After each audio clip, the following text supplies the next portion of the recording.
Well, even with shops disappearing in downtown San Francisco and elsewhere in the city, people who are visiting are going to have to feed the parking meter longer.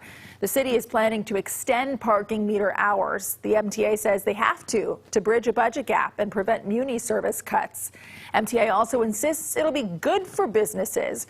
Our Max Darrow talked with one longtime shop owner who could not disagree more. Parking meters line the street outside of Macchiarini Creative Design, where inside you'll find Daniel Macchiarini and his lifetime of metalworking experience finessing some inlay work for his latest project. There's going to be a dot ring for this order that I have.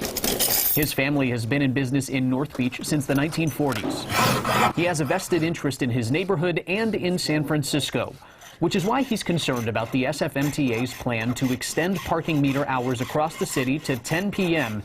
and on Sundays from noon to 6. Anytime you create a situation where people have to pay more in order to visit a commercial district, you inhibit the use of the commercial district. He thinks more paid parking will negatively impact businesses across the city. However, Hank Wilson and the SFMTA see it differently. We think that this is going to be good for business. We think that extending meter hours into the evenings and on Sundays will create more parking availability, will make it easier for people to find parking and go spend money in our neighborhood commercial districts. The plan to extend parking hours comes from the SFMTA being in a precarious place, on the verge of a fiscal cliff.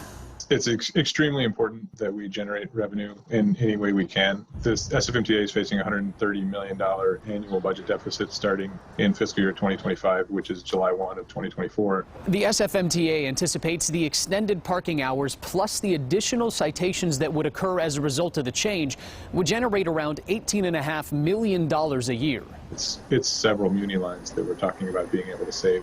The plan was set to roll out in phases starting in July.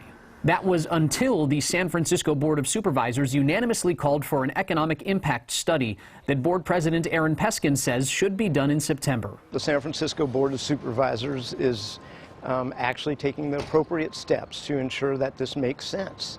And if it doesn't, we are going to use everything in our power to have the SFMTA not implement. Peskin says business owners like Macchiarini aren't alone with their concerns. I've gotten literally thousands of emails in support of the rather measured step that I took, which is requiring an economic analysis. Wilson says the SFMTA wants to do this in a way that works best for all San Franciscans. And we won't plan to begin rolling out the extended parking meter hours until that study is complete. No, it will not make more turnover. It'll just tax the people who get into the spaces. To Macchiarini, since this is a decision that impacts San Franciscans across the board, I think something like this should go to the vote of the entire population. He is glad to see paid parking hours will stay the same through the summer. But come September, the current